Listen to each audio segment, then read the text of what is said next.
Oui, c'est un livre que j'ai fait sans avoir les ventes. Arik l'a mentionné plusieurs fois que les ventes de ce livre vont aller à des œuvres de bienfaisance. Donc c'est pas un livre que j'ai fait pour faire de l'argent.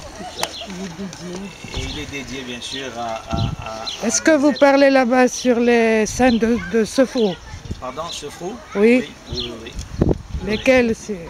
Alors, il faudrait que en venant ici, franchement, j'ai pas eu le temps de me mettre à jour. Alors, la seule chose que je voulais ajouter, c'est qu'il ne faut pas oublier, c'est que nos saints étaient aussi respectés par les musulmans. Et ça, il faut le dire. J'ai marqué ici qu'il y avait 45 saints à nous qui étaient vénérés par des musulmans. Il y avait 14 saints musulmans vénérés par les juifs. Et vice versa aussi. Et il y avait 31 jusqu'à présent. Et il y a 31 qui sont revendiqués par les deux religions. Je peux juste vous citer un exemple. À Oujda, on a Rabbi Ibrahim Ben Shukroun, qui lui, par les musulmans, s'appelle Sidi Mohammed Ben Shukroun. Donc il est revendiqué par les deux religions. À Debdou, on a Rabbi David Cohen, les Arabes l'appellent Sahoul ou Sidi Mohammed Sahoul. Et à Gaza, tout le monde connaît Sidi Bouyoud. Et parmi les 14 saints musulmans, et c'est intéressant, les saints musulmans visités par les juifs, on peut noter quelques-uns à Tanger, Nalla Jamila, je ne sais pas s'il y a des Tangérois ici, qui est très bien connu par les Tangérois. À Salé, il y avait Sidi Bel Abbas. Même Sidi Rahal. Même Sidi Rahal. Oui. Il y a Tafilalet, il y a Sidi Rahal, c'est Tafilalet. Alors visité secrètement, alors ce saint-là était visité secrètement par les Juifs jusqu'en 1927.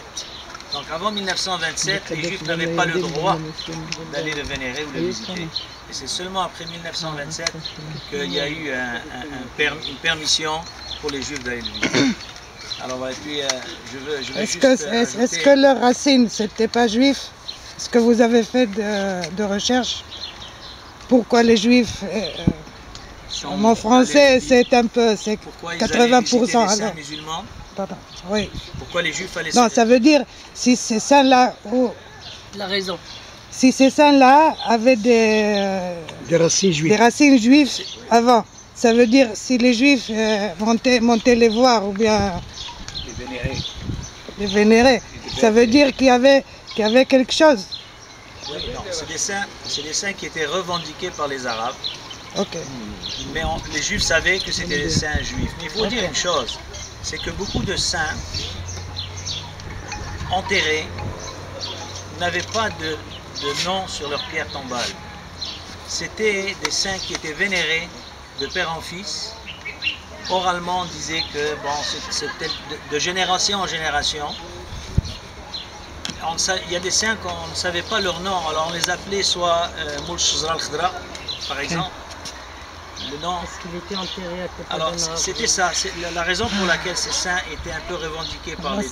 C'est comme ce qu'on faisait les Girouch Sfarad, ça veut dire. Expulsion. Oui. On donnait toutes sortes de circonstances qui a fait que ces saints-là sont tombés entre les mains des musulmans et ils les ont revendiqués. Donc c'est une grande histoire, puis peut-être dans mon volume 2 que je suis en train de faire, je vais apporter un peu plus d'éclaircissement à ça. Ça m'intéresse beaucoup de savoir. Ouais. Alors je vais quand même présenter Khazak. Je voudrais présenter quand même Eli parce que j'ai cité tout à l'heure et faute de temps aussi. Eli a été professeur. Eli Azoulay a été professeur de dessin technique à Casablanca et de haute couture à l'école professionnelle israélienne de Casablanca, diplômé de l'école des beaux-arts de Casablanca et a participé à plusieurs expositions de peinture de toile. Il est maintenant homme d'affaires à Montréal, je crois qu'il est dans les Smates, comme on dit. Smates en yiddish, voilà. Et c'est ça. Comme on dit, comme Darb Omar, mais encore mieux parce que c'est très sophistiqué. Pendant 14 ans, il était impliqué dans sa communauté de Laval, dont il a été président, je crois, pour un mandat. Et j'ai vu pour la première fois les photos de sa synagogue, dont il est un petit peu l'initiateur, c'est lui qui a construit cette synagogue. Et il va aller cette semaine au kibbutz La Vie pour commander d'autres meubles, parce qu'il a déjà commandé des meubles à Lavi, qui sont à Montréal dans sa synagogue. Donc c'était un patriote d'abord, et avant tout. Et pour finir, on a parlé des saints vénérés par les musulmans récemment, et je l'ai dit la fois dernière, il y a un an, Hassan Majdi, notre ami de Marrakech, berbère de Demnat, a soutenu avec moi sa thèse de doctorat à Paris sur les saints juifs vénérés du Maroc. Ton livre, il l'a acheté, il l'a avalé en une nuit pour essayer de comprendre, et il a dit que c'est devenu son livre de chevet. Il m'a écrit. Il t'a écrit, je pense qu'il va faire un effort pour venir te voir à Paris quand, pour une rencontre, parce qu'il doit l'éditer différemment, je crois qu'il a besoin de conseils. Et pour finir, le livre est arrivé, il est là. Si vous voulez une dédicace, il va vous dire combien il coûte en shekels, parce que c'est pas le même prix que 50 €, c'est combien de shekels? 50 €, c'est combien de shekels? 250 shekels. 250 shekels. Voilà. Et puis, voilà. Et puis pour une dédicace, on peut la faire maintenant parce qu'il doit partir.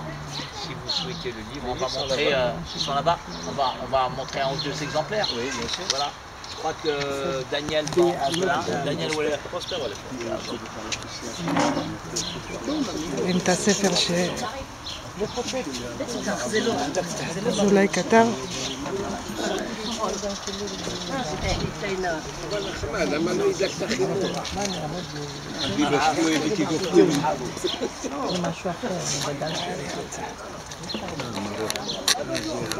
יפה, קריא את זה, שזה ילך לאיבוד, בבקשה.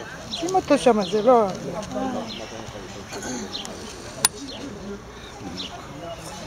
תביאי ספר, מסתכל. רגע, היא מצלמת. תביא אחד. C'est Sofro, hein? J'ai ouvert dans Sofro. Ah, vous l'avez ouvert où? Sofro. Ah ben regarde-moi ça, tu cherchais le nom de Sofro, tu as les cerises. Je suis Sofro, moi. C'est ça, c'est Moul Djebel Kébé. C'est pour ça que le nom ne me revenait pas. Ok.